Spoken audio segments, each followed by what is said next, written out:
காலை வேளையில கூட நாம் தியானித்து ஜெபிக்க போகிற ஒரு முக்கியமான ஒரு பகுதியை நான் வாசிக்கிறேன். 1 சாமுவேல் 30 அதிகாரம் அதனுடைய 8வது வசனம். 1 சாமுவேல் 30 அதிகாரம் அதனுடைய 8வது வசனம். தாவீது கர்த்தரை நோக்கி, நான் அந்த தண்டை பின்தொடர வேண்டுமா, அதை பிடிப்பேனா என்று கேட்டான். அதற்கு அவர், அதை பின்தொடர், அதை நீ பிடித்து சகலத்தையும் திருப்பிக் கொள்ளுவாய் என்றார். தாவீது கர்த்தரை நோக்கி, நான் அந்த தண்டை பின்தொடர வேண்டுமா, அதை பிடிப்பேனா என்று கேட்டான். அதற்கு அவர், நீ அதை பின்தொடர், அதை நீ பிடித்து சகலத்தையும் திருப்பிக் கொள்ளுவாய் என்றார். எனக்கு அருமையானவர்களே, வேதம் சொல்லுகிறது, தாவீதும் அவனுடைய மனுஷரும் சிக்லாக்குக்கு வந்து சேருகிறதுக்குள்ளே அமலேக்கியர்கள் வந்து தாவீதினுடைய சகல காரியங்களையும் கொள்ளையடித்து போகிற ஒரு சம்பவத்தை தான் நாம் இந்த அதிகாரத்திலே வாசிக்கிறோம். தாவீதினுடைய மனைவிமார்கள், அவருடைய பிள்ளைகள், ஆடு மாடுகள் எல்லாம் சூறையாடப்பட்டு விட்டது. எல்லாவற்றையும் அமலேக்கியர்கள் கொள்ளையடித்து போய்விட்டார்கள். அப்பொழுது தாவீதோடு இந்த ஜனங்கள் அழுகிறதற்கு தங்களுக்கு பலனில்லாமல் போக மட்டும் சத்தமிட்டு அழுதார்கள். நம்முடைய வாழ்க்கையில நிறைய காரியங்களை நம்மை விட்டு சத்ரு திருடுகிறான். வேதம் சொல்லுகிறது, யோவான் 10:10 நாம் வாசிக்கிறோம், திருடன் திருடவும் கொல்லவும் அழிக்கவுமே அன்றி வேற ஒன்றுக்கும் வரான் என்று வேதத்திலே நமக்கு வாசிக்க முடியும். இப்ப சத்ருவானவன் நம்முடைய வாழ்க்கையில நிறைய நன்மைகளை, அநேக காரியங்களை நம்முடைய வாழ்க்கையில கொள்ளையடித்து விட்டு போகிறான். நம்முடைய வாழ்க்கையில் இருக்கிற சமாதானம், நம்முடைய வாழ்க்கையில் இருக்கிற ஆவிக்குரிய நன்மைகள், what ever it may be, ஏதோ ஒரு காரியங்கள் நம்மிடத்திலிருந்து கொள்ளையடிக்கப்பட்டு கொண்டே இருக்கிறது. ஆனால் வேதத்துல நாம் வாசிக்கிறோம் 6வது வசனத்துல, 1 சாமுவேல் 30:6, தாவீது மிகவும் நெருக்கப்பட்டான். சகல ஜனங்களும் தங்கள் குமாரர் குமாரத்திகள் நிமித்தம் மன கிளேசத்தினால் அவனை கல்லறிய வேண்டும் என்று சொல்லிக் கொண்டார்கள். தாவீது தன் தேவனாகிய கர்த்தருக்குள்ளே தன்னை திடப்படுத்தி கொண்டார். பாருங்க, தாவீதும் தன்னுடைய வாழ்க்கையில, தாவீதுதான் அந்த எல்லா ஜனங்களையும் வழி நடத்தி கொண்டு போனவன். அவ்வளவு பிரச்சனைகளும் போராட்டங்களும் அவனை சூழ்ந்து கொண்ட போது தாவீது மிகவும் நெருக்கப்பட்டான். ஜனங்கள் தங்களுடைய இழப்பின் நிமித்தம் மன கிளேசத்தினாலே தாவீதை கல்லறிய வேண்டும் என்று இருந்தார்கள். இந்த இடத்துல ஒரு காரியத்தை நாம கற்றுக்கொள்ள வேண்டிய ஒரு அவசியத்துல நாம் இருக்கிறோம். ஒரு காரியத்தை வழிநடத்துகிற ஒரு தலைவன் தேவையில்லாமல் மற்றவர்களால் உபத்திரவிக்கப்படுவான், மற்றவர்களால் நெருக்கப்படுவான் என்பதை நாம் இதிலிருந்து நாம் கற்றுக்கொள்ள முடியும். தாவீதுக்கும் இழப்புகள் இருக்கிறது. தாவீதனுடைய குடும்பத்தாரையும் சிறைப்பிடித்து விட்டு போயிருக்கிறாங்க. தாவீதனுடைய பொக்கிஷங்களும் சூறையாடப்பட்டிருக்கிறது. ஆனா ஜனங்கள் பாருங்க, எப்பொழுதும் தங்களுடைய பிரச்சனைகளைத்தான் பெரிதாக பார்த்துட்டு தாவீதை கல்லறிய வேண்டும் என்று இருந்தார்கள். ஆனால் தாவீது தன்னை கர்த்தருக்குள்ளே திடப்படுத்தி கொண்டான். பொதுவாகவே ஆவிக்குரிய உலகத்துல, குடும்ப வாழ்க்கையில, அந்த குடும்பத்தை நடத்தி செல்லுகிறவர்களுக்கு அதிக நெருக்கங்கள் உண்டாகும், அதிகமான நெருக்கடிகள். தங்களுடைய பிரச்சனைகளை எல்லாம் தங்களை நடத்துகிறவர்களிடத்திலே தான் அவர்களால் காண்பிக்க முடியும் பாருங்களேன். ஆனாலும் தாவீது தன்னை கர்த்தருக்குள்ளே திடப்படுத்தி கொண்டான். திடப்படுத்தி கொண்டு அழுது கொண்டே இருந்து விடாதபடிக்கு ஒரு காரியத்தை தேவனிடத்துல கேட்கிறான். நான் அந்த தண்டை பின்தொடரலாமான்னு கேட்கிறான். நான் அந்த தண்டை பின்தொடர வேண்டுமா அப்படின்னு கேட்கிறான். நான் அதை பிடிப்பேனா என்கிற ஒரு கேள்வியை தேவனிடத்துல வைக்கிறான். பிரியமானவர்களே, பல இழப்புகள் மத்தியில ஏதோ ஒரு காரியத்தை நாம் தவற விட்டிருக்கலாம். நம்முடைய நன்மைகள் சத்துருவினால் கொள்ளையடிக்கப்பட்டிருக்கலாம். ஆனால் அதோடு முடித்து விடாதபடிக்கு நான் அதை பின்தொடர வேண்டுமா, நான் அதை பிடிப்பேனா என்கிற ஒரு கேள்வியை இந்த காலை வேளையில தேவ சமூகத்திலே நாம் வைக்க வேண்டும் என்று கர்த்தர் விரும்புகிறார். பின்தொடர், ஃபாலோ தெம். இந்த வார்த்தையை தான் கர்த்தருடைய ஆவியானவர் இந்த காலை வேளையிலே நமக்கு தந்து நம்மை ஜெபிக்க வைக்க போகிறார். நம்முடைய வாழ்க்கையில பல நேரங்களிலே செய்கிற ஒரு பெரிய தவறு என்னன்னு கேட்டீங்கன்னா, பின்தொடருகிறது கிடையாது. இன்னைக்கு இருக்கிற திருச்சபைகளில் இருக்கிற பெரிய பிரச்சனை என்ன அப்படின்னு கேட்டீங்கன்னா, நோ கண்டினியூட்டி, நோ ஃபாலோ. பின்தொடருகிற ஒரு அனுபவங்கள் இன்னைக்கு திருச்சபைகளிலே இல்லை. ஊழியர்களுக்குள்ள, விசுவாசிகளுக்குள்ள அந்த கண்டினியூட்டி, அந்த கண்டினியூஸ் ப்ராசஸ்ன்னு சொல்றோம் பாருங்களேன், அது நம்முடைய வாழ்க்கையில இருப்பதில்லை. எல்லா விஷயத்திலும் ஒரு பின்தொடருகிற ஒரு அனுபவம் நமக்குள்ள இருக்க வேண்டும். அந்த பின்தொடருகிற அனுபவம் நமக்குள்ள இருந்தால் மாத்திரம்தான் நம்மால் சகலவற்றையும் திருப்பிக் கொள்ள முடியும். இந்த தேசத்தை தேவனண்டையிலே திருப்ப வேண்டுமானால், ஒரு கூட்ட ஆத்துமாக்களை தேவனண்டையிலே நாம் திருப்ப வேண்டுமானால், ஆவிக்குரிய வாழ்க்கையில நான் இழந்து போன நன்மைகளை மறுபடியும் நான் திருப்பிக் கொள்ள வேண்டுமானால், எனக்குள்ள ஒரு தொடர்ந்து செயல்படக்கூடிய ஒரு அனுபவங்கள் இருக்கணும். பாருங்க, நாம எல்லாரும் ஜெபிக்கிறவங்க, நம்ம எல்லாரும் வேதம் வாசிக்கிறவங்க, ஆனா நமக்கு ஒரு கண்டினியூட்டி இருக்காது. பாருங்களேன், நம்முடைய வாழ்க்கையில ஒரு தொடர்ந்து செய்யக்கூடிய ஒரு அனுபவம் இருக்காது. ஒரு காரியத்தை நாம் கேட்கிறோம், ஒரு காரியத்துல நாம் செயல்படுகிறோம், ஆனால் அதுல தொடர்ந்து செயலாற்றக்கூடிய ஒரு கிருபையை தேவன் தான் நமக்கு தர வேண்டும். பாருங்களேன், ஆண்டவர் சொல்லுகிறார், நீ அதை பிடித்து சகலத்தையும் நீ திருப்பிக் கொள்ளுவாய். ஏதோ ஒரு சில காரியங்களை அல்ல, நீ சரியாக பின்தொடர ஆயத்தமானால் நீ சகலவற்றையும் திருப்பிக் கொள்ள முடியும் என்று தான் வேதம் நமக்கு தெளிவாக கற்றுக் கொடுக்கிறது. பல நேரங்களிலும் தேவனுடைய பிள்ளைகள் பின்தொடருகிறது இல்லை என்று கர்த்தருடைய ஆவியானவர் வேதனையோடு இந்த காரியத்தை என்னுடைய இருதயத்தில் வைத்தார் என்பதை நான் தைரியமாக சொல்ல முடியும். பிலிப்பியர் 3ஆம் அதிகாரம் 12வது வசனத்திலே நாம் வாசிக்கிறோம், ஆசையாய் தொடருகிறேன் அப்படின்னு பவுல் சொல்றார். அப்போ இந்த பின்தொடர்ந்து போறது, இந்த ஃபாலோ பண்றோம்னு வைங்களேன், இந்த கண்டினியூஸா செய்யக்கூடிய விஷயங்களை ஆசையா செய்யணும்னு ஆண்டவர் சொல்றார். விருப்பத்தோட செய்யணும். நான் பின்தொடரணும், வேத வாசிப்பை நான் தொடர்ந்து செய்யணும், ஜெப காரியத்தை தொடர்ந்து செய்யணும், ஏதோ ஒரு ஊழியத்தை நான் செய்து கொண்டிருக்கிறேன், ஆனால் அதை தொடர்ந்து செய்ய வேண்டும் என்று கர்த்தர் விரும்புகிறார். ஆனால் அதை ஆசையாய் தொடர வேண்டும் என்றும் வேதம் நமக்கு கற்றுக் கொடுக்கிறது. முதலாவதாக ஆண்டவர் எதிர்பார்க்கிற ஒரு விஷயம், இன்னைக்கு நிறைய பேர் ஆண்டவரிடத்துல அதை கேட்பதில்லை. தொடர வேண்டுமா ஆண்டவரே, நான் அதை பிடிப்பேனா, அதை பின்தொடரவா, அந்த தொடர்ந்து செய்யக்கூடிய ஒரு அனுபவங்கள் இன்னைக்கு இல்லாமல் போய்விடுகிறது. என்னுடைய வாழ்க்கையில நான் அதை நிதானித்து பார்க்கிறேன். நம்முடைய வாழ்க்கையில எப்பொழுதெல்லாம் அந்த கண்டினியூட்டி பிரேக் ஆகுதோ, அந்த செயின் பிரேக் ஆகுது பாத்தீங்களா, அதுதான் நிறைய நஷ்டங்களுக்கு காரணம். விசேஷமாக நம்முடைய ஒவ்வொருவருடைய வாழ்க்கையிலும் பாருங்க, ஏதோ ஒரு காரியத்தை நம்ம கேட்டோம், ஏதோ ஒரு காரியத்தை எனக்கு பிடிக்குது பிடிக்கல, அது ரெண்டாவது ஒரு காரியம். ஆனா ஆவியானவர் நமக்கு ஒரு விஷயத்தை பாரப்படுத்தி சொல்லும் போது அதை சரியான விதத்துல நாம நடைமுறைப்படுத்துவோமானா நிச்சயமா பெரிய பெரிய மாற்றங்களை நம்மால பார்க்க முடியும். ஆகவே தேவனுடைய ஜனங்களா இருக்கிற நாம, தேவனுடைய ஊழியத்தை செய்கிற நாம, சில விஷயத்தை ஆசையாய் தொடர ஆண்டவர் நமக்கு கிருபை தரணும். விருப்பத்தோடு தொடர ஆண்டவர் நமக்கு கிருபை தரணும். வேத வசனம் சொல்லுகிறது, இந்த காரியங்களை நாம் பின்தொடர வேண்டுமானால் நாம எப்படிப்பட்டவர்களா இருக்கணும்? ஒரு காரியத்தை ஆவிக்குரிய வாழ்க்கையில ஜெப ஜீவிதமா இருக்கட்டும், வேத வாசிப்பா இருக்கட்டும், எப்படிப்பட்ட காரியமா இருந்தாலும் நாம் அதை பின்தொடர வேண்டுமானால் நம்மிடத்துல இருக்க வேண்டிய ஒரு 3 முக்கியமான காரியங்கள் என்ன? அப்போஸ்தலனாகிய பவுல் சொல்லுகிறார், நான் அதை ஆசையாய் தொடருகிறேன்.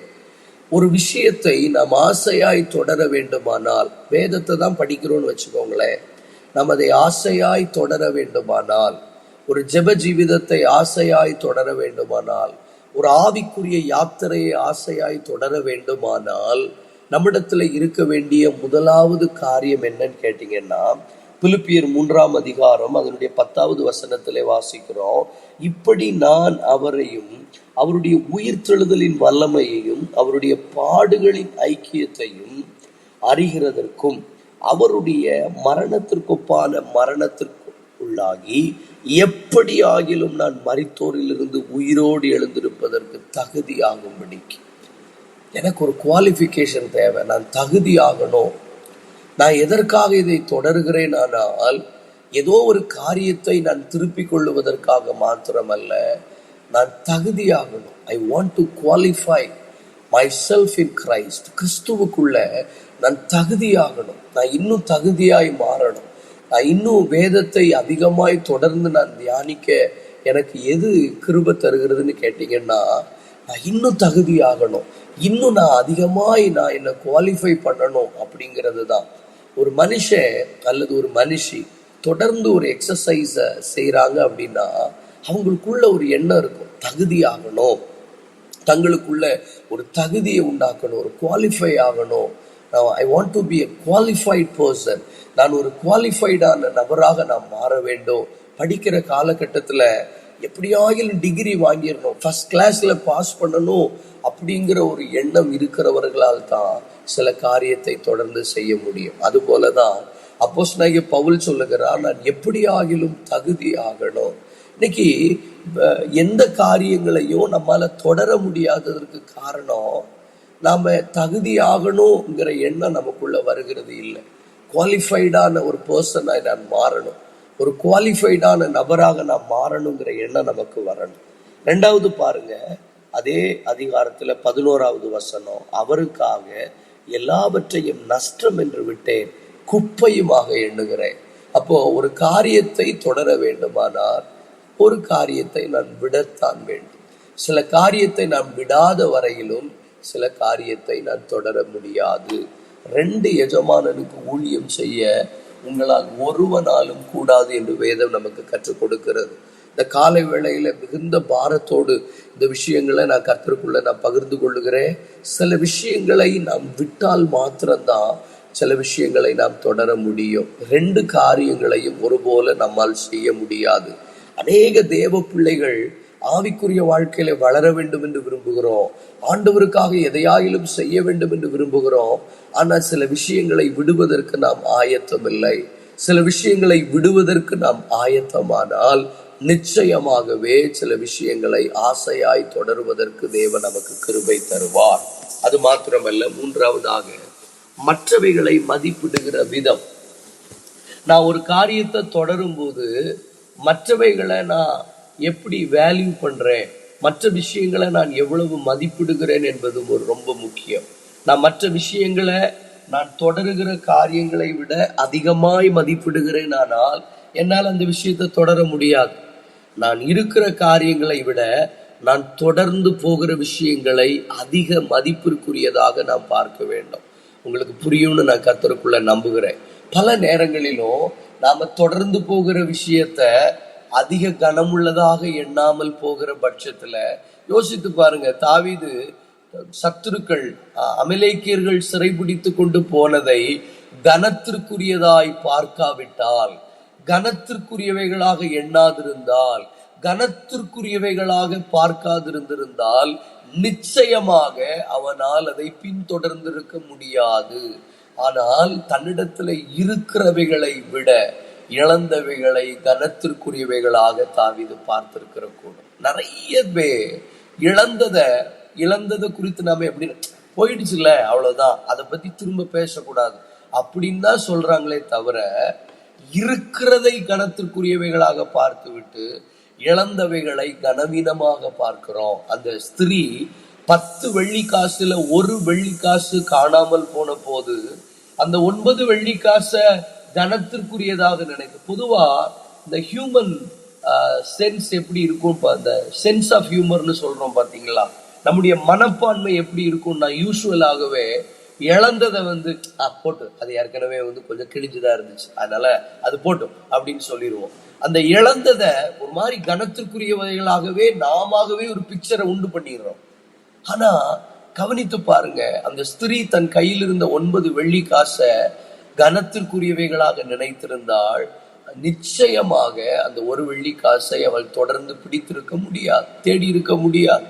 ஆனால் அந்த 9 வெள்ளிக்காசை விட அந்த 1 வெள்ளிக்காசை அவள் கனத்திற்குரியவைகளாய் நினைத்து, பிரியமானவர்களே, இருக்கிறவைகளை விட இழந்தவைகளுக்காக அதிகமான கனத்தை கொடுங்க. 99 ஆடுகளை வனாந்தரத்துல விட்டுட்டு வனாந்தரத்துல அந்த காணாமல் போன ஒரு ஆடை கனத்திற்குரியவைகளாக அந்த மெய்ப்பன் நினைத்தாரே, அதுபோல ஆண்டவரே நான் தகுதியாகணும், அதே நேரத்துல நான் விட வேண்டியதை விடணும்.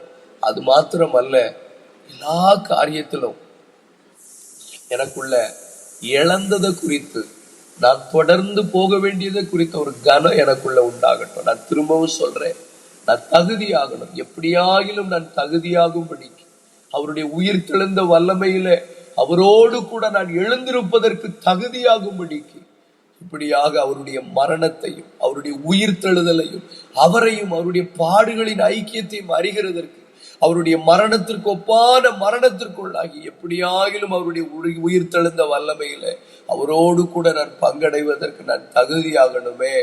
அந்த தகுதியாகணும், நான் குவாலிஃபை ஆகணும்.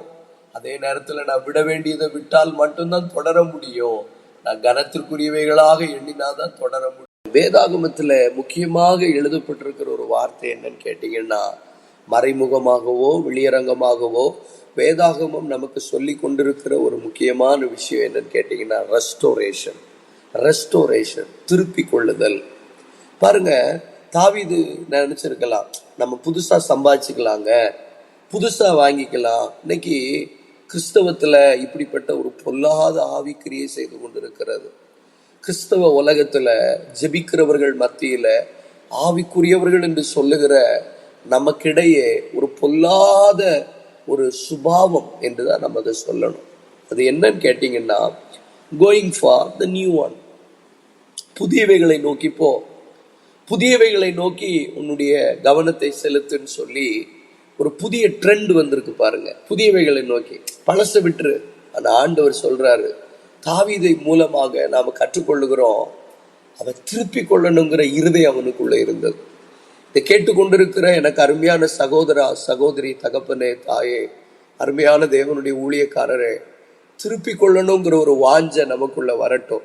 ஆசையாய் தொடருவதற்கு ராத்துடரபா அந்தலஹசி அந்தலரபா லீதரபா ஷதுரபா சந்துரஹசி கந்தலயபா லசுடபா கந்தரபா. குயவன் கையில இந்த களிமண் கெட்டு போயிடுச்சு.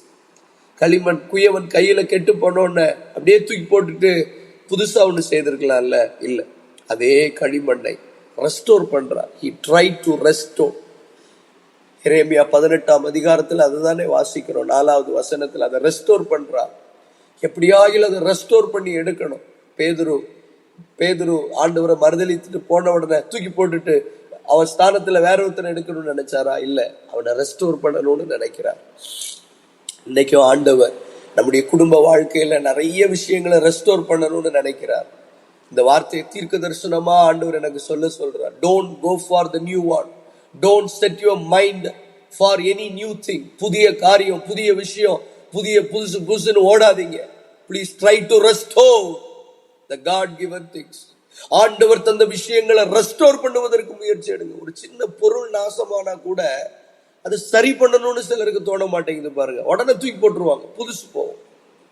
புதுசு போகணும். இது ஒரு தவறான ஒரு ஆட்டிடியூட். இது ஆவியானவர் எனக்கு பாரப்படுத்துறதுனால நான் சொல்றேன். ஒரு சின்ன பொருள் நாசமா போனா கூட அது போயிடுச்சு, அவ்வளவுதான், தூக்கி போட்டுருவாங்க. இல்ல, ட்ரை டு ரெஸ்டோர் இட்டுங்க. Try to restore it. தாவீதுக்குள்ள அந்த மனப்பான்மை ஆண்டவர் கொடுத்திருந்தார். எப்படியாகிலும் அதை திருப்பி கொள்ள வேண்டும். I want to restore that. That is the mind of Christ. கிறிஸ்துவின் சிந்தை எப்படி இருக்கும் தெரியுமா? They will restore this. They will restore. தாவீதுனுடைய தகப்பனுடைய கொஞ்சம் ஆடுகளை மேய்த்து கொண்டிருக்கும் போது அதுல சிங்கம் ஒரு கரடி ஒரு தடவை ஆட்டுக்குட்டியை பிடிச்சிட்டு போயிடுச்சு. சரி, பாத்துக்கலான்னு விடலங்க. He invested his life to restore that lamb. தன் வாழ்க்கையை அதற்காக ஒப்பு கொடுத்தான், அதை திருப்பி கொள்ளுவதற்கு. இதை கேட்டுக்கொண்டிருக்கிற தேவ ஜனங்களோடு பரிசுத்த ஆவியானவர் சொல்லுகிறார், என்னைக்காவது ரெஸ்டோர் பண்ணணுங்கிற எண்ணம் நமக்குள்ள வந்திருக்கிறதா? ஒரு ரெஸ்டோரேஷனை கர்த்தர் நமக்குள்ள தர விரும்புகிறார். ஆண்டவரே, நான் பழையபடி ஆவிக்குரிய வாழ்க்கையை நான் திருப்பிக் கொள்ள விரும்புகிறேன். பழையபடி ஆவியில நிறைந்து ஜெபிக்கக்கூடிய அனுபவத்தை நான் திருப்பிக் கொள்ள விரும்புகிறேன். பழையபடி வேத தியானத்தை நான் திருப்பிக் கொள்ள விரும்புகிறேன். ராகா தராபா தரா ஹடுராபா அந்தலாபா லீதனாபா சந்துரஹா சகந்தலயபா லசுடபா கோரியம்தலஹசே லீதரமா சியம்தலஹசோ லீபஹம்ச கோரியம்தலஹம்சே கேனியம்தலபா லதுடரபா ஷிகந்தலயபா லசுமா ஹம்தே லெபே ஷெகோ லபாதனஹசே கேரியம்தலரபா லீதரபா ஷம்துலஹசி கந்தலயபா. எங்க ஆவிக்குரிய வாழ்க்கையை நாங்க திருப்பிக் கொள்ள விரும்புகிறோம் ஆண்டவரே. We want to restore our life back, Lord. ஆண்டவரே, எப்படி சிக்லாக்கிலே வந்த போது அமலேக்கியர்களால் தாவீதனுடைய உடைமைகள் குடும்பத்தார் கொள்ளையடிக்கப்பட்டதை போல எங்களுடைய எல்லைகளிலே அநேக விஷயங்கள் சத்ருவினால் கொள்ளையடிக்கப்பட்டிருக்கிறது. இன்றைக்கு நாம விருப்பம் தெரிவிப்போம், ஆண்டவரே, நாங்கள் அதை திருப்பிக் கொள்ள விரும்புகிறோம். We want to restore it back, Lord. அந்த விருப்பம் இருக்கிறவங்க தான் திருப்பிக் கொள்ள முடியும். நாங்கள் அதை திருப்பிக் கொள்ள விரும்புகிறோம். புதுசை நோக்கி ஓடாதீங்க தயவு செய்து. இருக்கிற நன்மையை திருப்பி கொண்டாலே, நம்ம வீட்டுல இருக்கிற சில பொருட்களை சரி பண்ணினாலே எவ்வளவு பொருட்கள் இருக்கு தெரியுமா? நான் இது ஒரு உதாரணத்துக்காக நான் சொல்றேங்க. இல்ல இல்ல இல்ல இல்லன்னே சிலர் பஞ்சப்பாட்டு பாடிக்கிட்டே இருப்பாங்க. ஆனா நீங்க புரிஞ்சுக்கிடணும், வீட்டுல இருக்கிற பொருட்களை சரி பண்ணினாலே எல்லாம் நமக்கு இருக்குங்க. But we are not ready to restore. ரெஸ்டோரேஷன்ங்கிறது தேவனுடைய திட்டத்துல ஒன்று. ரெஸ்டோரேஷன், தாவீது அந்த விருப்பம் அவனுக்குள்ள இருந்தது.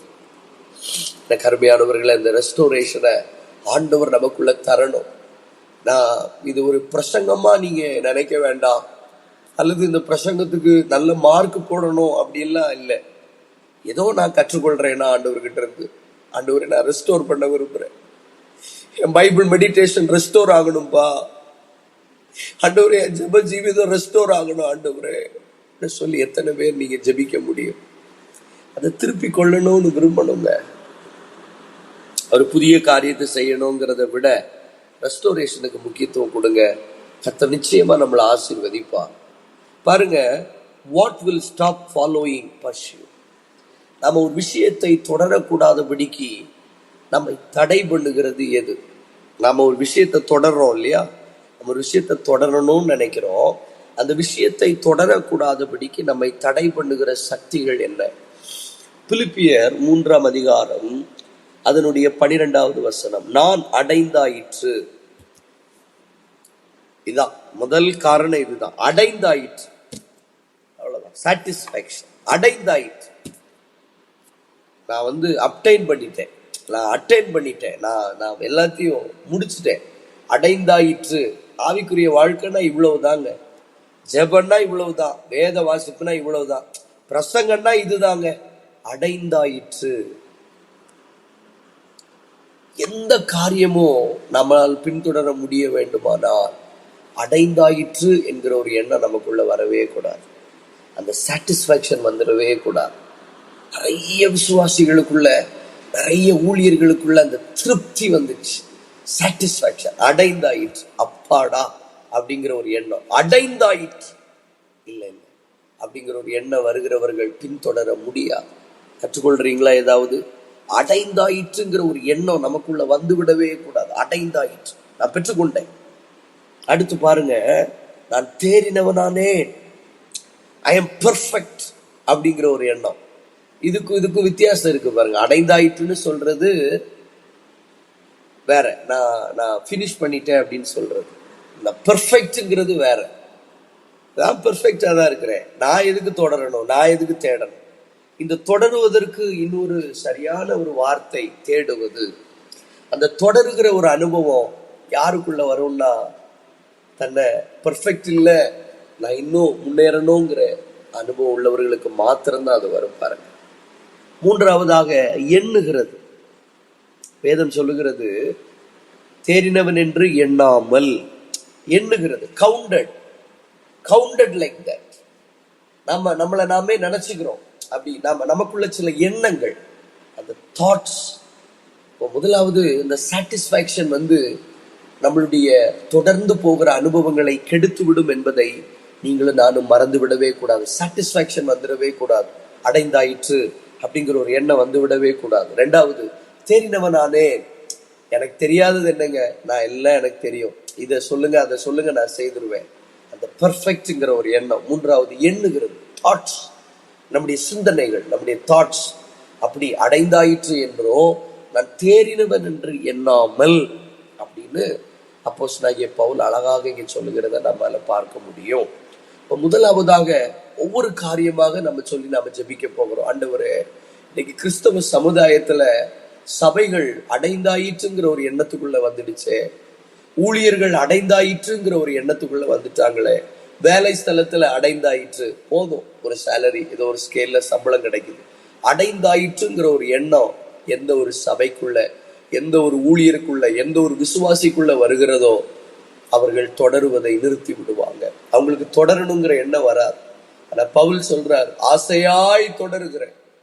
எப்படிங்க அவ்வளவு காரியத்தை செய்த பிறகும் ஆசையாய் தொடருகிறேன் என்கிற ஒரு எண்ணம் அவருக்குள்ள எப்படி வந்திருக்கும் அப்படின்னா, அவருக்கு ஒரு நாளும் அடைந்தாயிற்றுங்கிற எண்ணமே வரல. அடைஞ்சிட்டேன் அப்படிங்கிற ஒரு எண்ணம், அக்கம்ப்ளிஷ் பண்ணிட்டேன், சாதிச்சுட்டேங்கிற ஒரு எண்ணமே அவருக்குள்ள வரல. பாருங்களேன், இன்னும் நான் போக வேண்டிய தூரம் அதிகம், இன்னும் நான் போக வேண்டிய தூரம் அதிகமா இருக்கிறது. அப்படி ஒரு இருதயத்தை ஆண்டவர் நமக்கு தரணும். இன்னும் நான் போக வேண்டிய தூரம் அதிகமா இருக்குது, இன்னும் நான் ஆண்டவர் அதிகமாய் அறிந்து கொள்ளணுமே, நான் அடைந்தாயிற்றுங்கிற ஒரு எண்ணம். இந்த காலை வேளையில சில இருதயங்கள்ல இருக்கிற அந்த திருப்தியை கர்த்தர் எடுத்து போட விரும்புகிறார். அடைந்தாயிற்று, ஆண்டவர் தருகிற சமாதானங்கிறது வேறங்க, ஆண்டவர் தருகிற திருப்திங்கிறது வேற. ஆனா நமக்குள்ள நாமே திருப்தி அடைந்து விடக்கூடாது. அடைந்தாயிற்று என்று நான் சொல்லக்கூடாது, ஆண்டவர் சொல்லணும். அடைந்தாயிற்றுங்கிற ஒரு எண்ணம் நம்மை விட்டு விலகுகிறதற்காக நாம் கர்த்தரை ஸ்தோத்திரம் பண்ணுவோம். நான் தேறினவனானேங்கிற ஒரு எண்ணம் நமக்குள்ள வந்துடக்கூடாது. நான் பெர்ஃபெக்ட்ங்கிற ஒரு எண்ணம். நான் ஊழியத்தின் பாதையில பார்க்கிறேன், நிறைய ஊழியர்கள் தங்கள் ஓட்டத்தை தொடர முடியாமல், நிறைய திருச்சபைகள், நிறைய விசுவாசிகள் தொடர முடியாமல் போவதற்கு காரணம் என்னன்னா, பெர்ஃபெக்ட்ங்கிற எண்ணம் வந்துச்சு அவங்களுக்கு. பெர்ஃபெக்ட், நான் எனக்கு எல்லாம் தெரியும். ஒரு பிரசங்கம் ஆரம்பிச்ச உடனே அந்த தலைப்பை கேட்பாங்க, பைபிளை மூடி வச்சுட்டு எழும்பி போயிடுறாங்க. நிறைய காரியங்களை, வேதனைக்குரிய விஷயங்கள். விசுவாசம் தானே, விசுவாசத்தை பத்தி நமக்கு தெரியாதா? இல்லைங்க, நான் பெர்ஃபெக்ட்ங்கிற ஒரு எண்ணம் என்னைக்கு நமக்குள்ள வந்துச்சு? ஒரு நாள் நமக்குள்ள அது வந்துடவே கூடாது. பெர்ஃபெக்ட், நான் தேறினவனானே. பாருங்க, இந்த வார்த்தைகளை அப்போஸ்தலனாகிய பவுல் ஒவ்வொன்றா முத்து முத்தா ஆவியானவருடைய துணையின்படி எழுதி வச்சிருக்கிறார். தேறினவனானே. ஏறக்குறைய ஆசியா முழுவதையும் கர்த்தருக்கு வசப்படுத்தினது சும்மாவாங்க? 13 நிருபம் எழுதி வைக்கிறது சும்மாவா? பெர்ஃபெக்ட்ங்கிற எண்ணம் வரவே இல்லைங்க. ஆமா, ஒரு சாட்சி சொல்லிட்டா நமக்குள்ள பெர்ஃபெக்ட்ங்கிற எண்ணம் வந்துருது. ஒரு பிரசங்கம் பண்ணிட்டா பெர்ஃபெக்ட்ங்கிற எண்ணம் வந்துருது. இல்ல, ஒரு நாள் நமக்குள்ள அந்த பெர்ஃபெக்ட்ங்கிற எண்ணமே வரக்கூடாது. இல்லப்பா நான் தகுதி இல்லை ஆண்டவரே, நான் பெர்ஃபெக்ட் ஆகலை அப்படிங்கிற ஒரு எண்ணம் இருந்துகிட்டே இருக்கணும். பாருங்க, ஐ am marching towards perfection. எபிரேயர் 6:2 சொல்லுகிறது படி நான் பரிபூரணராகும்படி கடந்து போகணுமே தவிர நான் பெர்ஃபெக்ட்னு சொல்லலை. நான் பெர்ஃபெக்ட்னு சொல்றதுக்கு ஒண்ணுமே இல்லை. ஐ am marching towards the perfection அப்படி சொல்லலாம்.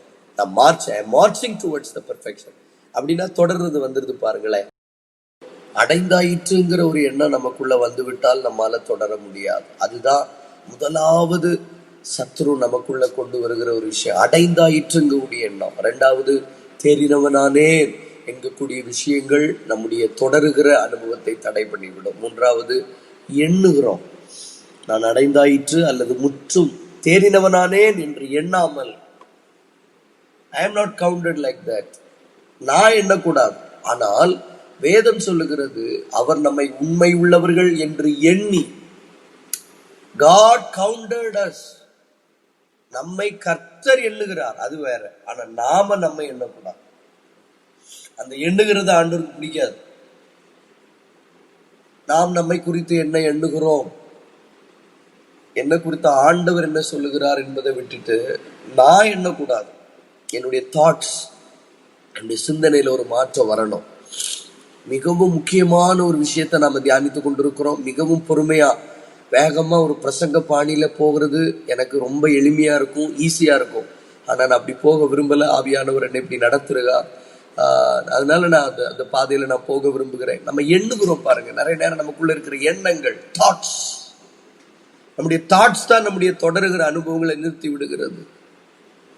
நான் என்னை நானே நிதானிச்சு பார்க்கும்போது நமக்குள்ள வரக்கூடிய எண்ணங்கள், நம்முடைய எண்ணங்கள் தான் சிலதை தொடர முடியாமல் போய்விடுகிறது. அதுதானே பார்த்துக்கலாம், இதுதானே பார்த்துக்கலாம், அதுதானே பேசிடலாம், இப்படிதானே பார்த்துக்கலாம். இல்லை, ஆனா உட்கார்ந்து இருந்து பார்த்தாதான் நம்ம எவ்வளவு தொடர வேண்டியது இருக்குங்கிறத வேதனையோட புரிந்து கொள்ள முடிகிறது.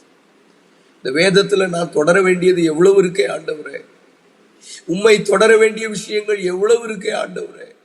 ஆனா தேவையில்லாததை எண்ணிக்கிட்டு இருக்கிறோமே, மைண்ட்ல தாட்ல தேவையில்லாததெல்லாம் ஸ்டோர் பண்ணி வச்சுக்கிட்டு நாங்க இருக்கிறோமே ஆண்டவரேன்னு சொல்லி ஒரு வேதனை ஆண்டவர் கொடுக்கறத நான் உணர்றேன். தயவு செய்து ஒரே ஒன்று, நான் தொடரணும். நான் சில விஷயத்தை பின்தொடரணும். பல விஷயத்தை கண்டினியூட்டி இல்லாம நான் பாதியில விட்டுட்டேன்.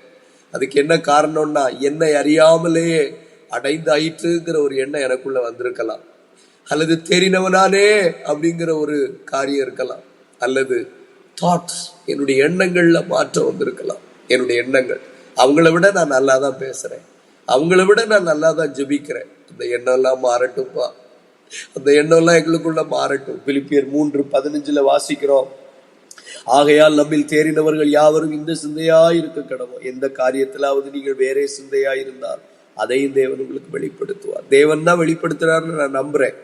வேற சிந்தை வந்துடக்கூடாது, வேற தாட் வந்துடக்கூடாது.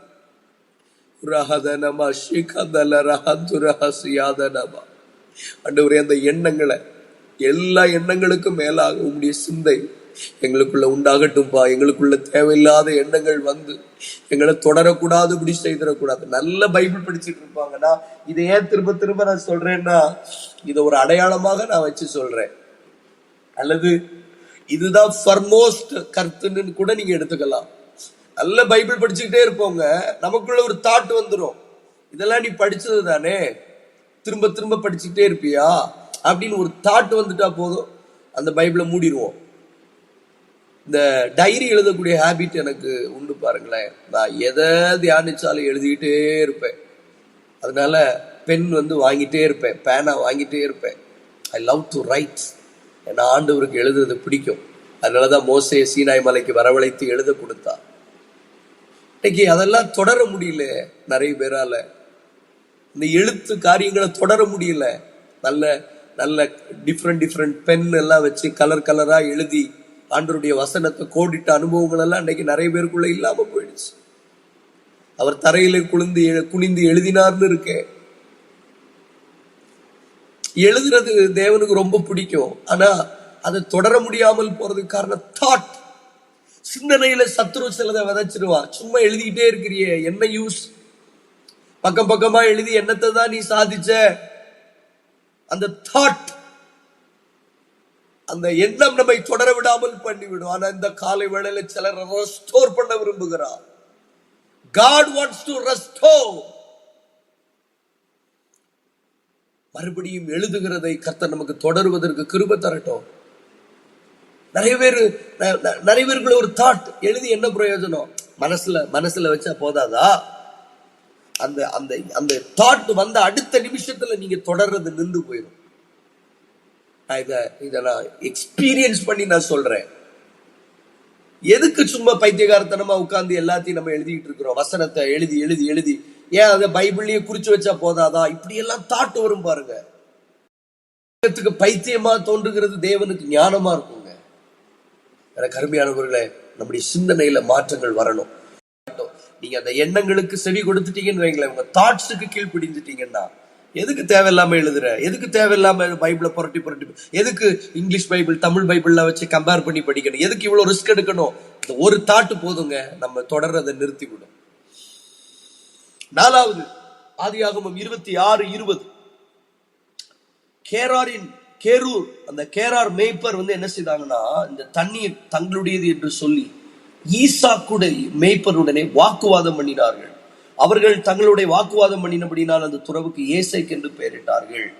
பாருங்க, ஈசாக்கு ஒரு காரியத்தை தொடர விரும்புகிறார். தன் தகப்பனுடைய நாட்களிலே தோண்டின துறவை மறுபடியும் தூர்த்து எடுக்க வேண்டும் என்று ஒரு தொடர, ஒரு restoration. Here we can see the restoration process. Restoration. கர்த்தர் இன்னைக்கு சில குடும்பங்களோடு, சிலரோடு முகமுகமாய் சொல்லுகிறார், don't go for the new one, try to restore. பழைய விஷயங்கள் எவ்வளவோ இருக்கு ரெஸ்டோர் பண்ணி எடுக்க வேண்டியது. பழைய காரியங்கள், பழைய பலிபீடங்களை செப்பனிடப்பட வேண்டியது இருக்கிறது. don't go for the new one. புதுசு இப்ப இல்ல. ரெஸ்டோரேஷன்ங்கிற காரியத்தை சபை போக்கஸ் பண்ணட்டும், விசுவாச பிள்ளைகள் போக்கஸ் பண்ணட்டும். ஆபிரகாமின் நாட்களிலே தூர்த்து போட்ட துறவு ரெஸ்டோரேஷன். இந்த ரெஸ்டோரேஷனை அந்த தொடரக்கூடாதபடிக்கு சத்ரு என்ன செய்யறான் பாருங்க, வாக்குவாதம். 4வது வாக்குவாதம்.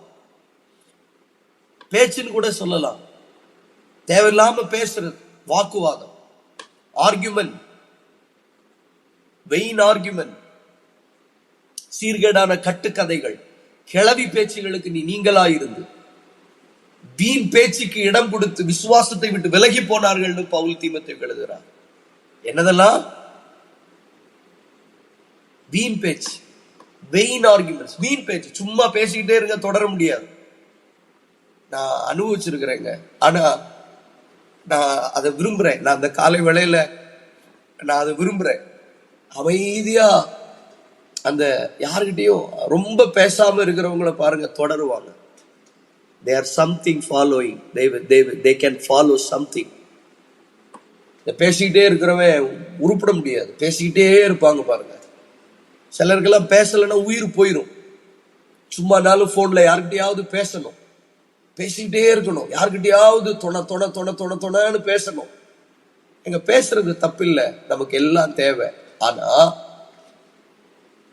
வீண் பேச்சு சில நேரம் விசுவாசத்தை விட்டு நம்மளை வழுகி போக பண்ணிடும்.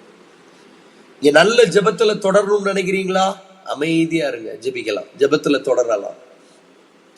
நீங்க ஜெபம் பண்ண உட்கார்ந்து இருக்கும் போது அப்படியே ஒரு சின்ன கான்வர்சேஷன் ஸ்டார்ட் ஆகும். நீங்க அதுக்கு பிடி கொடுத்து அந்த பேச்சுக்கு இடம் கொடுத்துட்டீங்கன்னா அன்னைக்கு ஜெபம் போச்சு, சுத்தம். பைபிள் படிக்க உட்கார்ந்துட்டீங்கன்னா கப் சிப்புன்னு ஆயிருங்க, அமைதியாயிருங்க. 2 நேரம் 3 நேரம் உங்கள்கிட்ட பேசுறதுக்கு உங்க குடும்ப நபர்களை சத்ரு பயன்படுத்துவான், உங்க பிள்ளைங்களை பயன்படுத்துவான். கொஞ்ச நேரம் அமைதியா இருந்து அவங்கள உங்க ரூமை விட்டோ அந்த எல்லையை விட்டோ போக வச்சுட்டீங்கன்னா நீங்க தொடர்ந்துட முடியும். சரி, ஒரு வார்த்தை தானே பேசிடுவோம்னா உலகத்துல இல்லாத டிஸ்கஷன்லாம் அன்னைக்குதான் வரும். வாக்குவாதம், ஆர்குமெண்ட் அல்லது வீண் பேச்சு நம்முடைய தொடர்ச்சியை நிறுத்திடும். எத்தனை நேரம் நான் ஒரு காரியத்தை நான் இந்த இடத்துல சொல்ல விரும்புறேன். நல்லா தியானிச்சுக்கிட்டு இருப்போம், நல்ல வெளிப்பாடோட தியானிச்சுட்டு இருப்போம். வேதத்தை படிக்கும் போது அழுக வரும், ஜபிச்சுட்டே இருக்கும் போது அழுக வரும். அப்படியே தொடருவோம். யாரோ அப்படியே குறுக்க பூந்து டீ கொண்டு வரட்டா, காஃபி கொண்டு வரட்டா அப்படின்னு வருவாங்க பாருங்களேன். ஆமா, அந்த நேரத்துல எல்லாம் அப்படியே பல்ல கடிச்சிட்டு கண்ணை மூடிட்டு வேண்டான்னு சொல்லிட்டு அவங்கள அனுப்பிடணும். தொடரணும். நீங்க அந்த இடத்த தொடராம விட்டுட்டு நீங்க வீண் பேச்சுக்கு இடம் கொடுத்துட்டீங்க அப்படின்னா அந்த இடத்தை விட்டு நம்ம வழுகி போயிடுவோம். திரும்ப அந்த அனுபவத்தை திரும்ப அடுத்த 5 நிமிஷத்துல நீங்க அந்த பிரேயரை பண்ணாலும் உங்களால அந்த பிரேயருக்குள்ள வர முடியாது, உங்களால தொடர முடியாது, வாக்குவாதம், வெயின் ஆர்குமெண்ட், பேசிக்கிட்டே இருக்கிற அனுபவம்.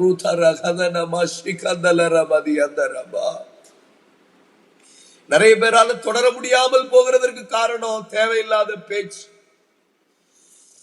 இன்னைக்கு ஆண்டவர் சிலருடைய நாவுகளை தொடட்டும். என் நாவுக்கு என் வாய்க்கு காவல் வைங்க பாடு கேட்போமா? Lead us to prayer. அமைதி நம்மை ஜெபத்துல தொடர செய்யும். அமைதி, அப்படியே அமைதியா உட்கார்ந்துருங்க.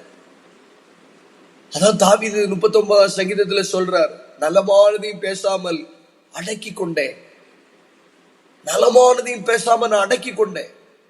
நலமானதையும் நான் பேசல, நல்லது கூட நான் பேசல, அடக்கி கொண்டேன். I control my spirit. நலமானதையும் பேசாம. சங்கீதத்துல இன்னொரு சங்கீதத்துல எழுதுறாரு, என் ஆத்துமாவை நான் அடக்கி அமர பண்ணுகிறேன். நான் ஒரு காரியத்தை நான் சொல்றேன், எனக்கு ஆவியான ஒரு பலமா பாரப்படுத்துறார். தேவ சமூகத்துல போய் உட்கார்ந்து அமைதியா கொஞ்ச நேரம் உட்காருவோம். எதெல்லாம் ரெஸ்டோர் பண்ணணும்னு ஆண்டவர் நமக்கு சொல்லுவார், உணர்த்துவார். தாவீது சொல்றார், நான் அடக்கி கொண்ட போது அக்கினி மூண்டது, என் இருதயத்தில் அக்கினி மூண்டது. The fire was musing in me. என் இருதயத்தில் அக்கினி மூண்டது. என் நாவினால விண்ணப்பம் பண்ண தொடங்கினேன். எனக்கு அருமையானவர்களை, வாக்குவாதம் வேண்டாம். ஆதியாகமம் 13:7-8 வசனத்துல ஆபிரகாமுடைய மேய்ப்பர்களுக்கும் லோத்துனுடைய மேய்ப்பர்களுக்கும் வாக்குவாதம் உண்டாயிற்று.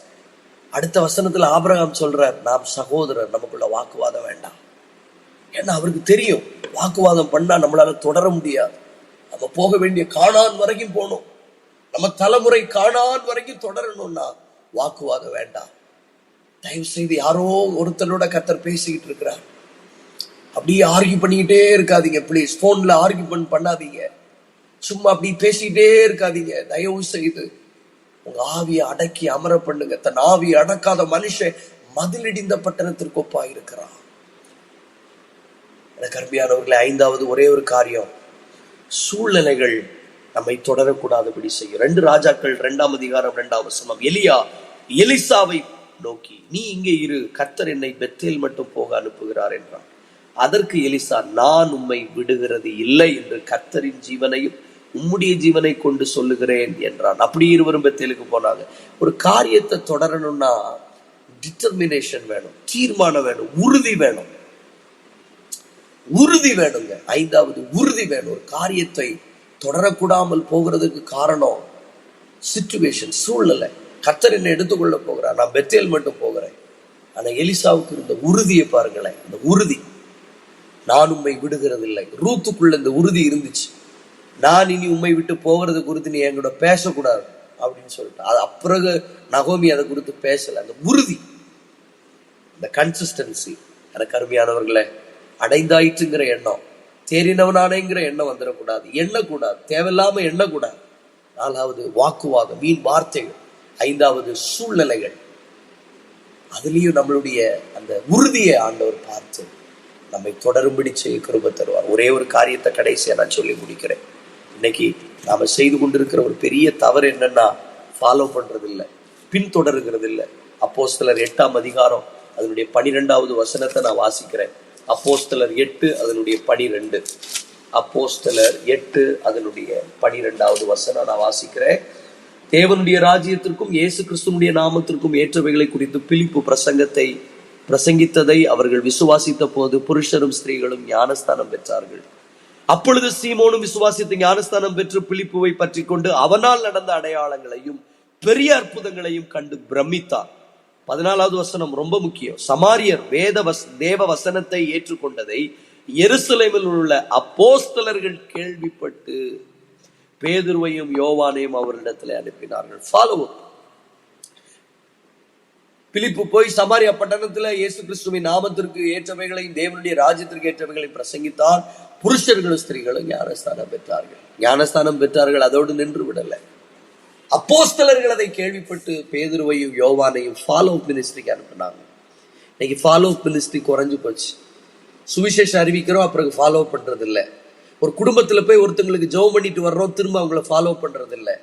நீங்க ஒரு ஆளுக்கு போய் ஜெபம் பண்ணிட்டு வர்றீங்கன்னா திரும்ப ஃபோன் பண்ணி கேட்கணும், கர்த்தர் என்ன செய்தாரு, ஜெபம் பண்ண பிறகு ஏதாவது மாற்றம் நடந்துச்சான்னு. You should follow that. அதுக்கு பேர் பெருமை கிடையாது, ஃபாலோ பண்ணணும்.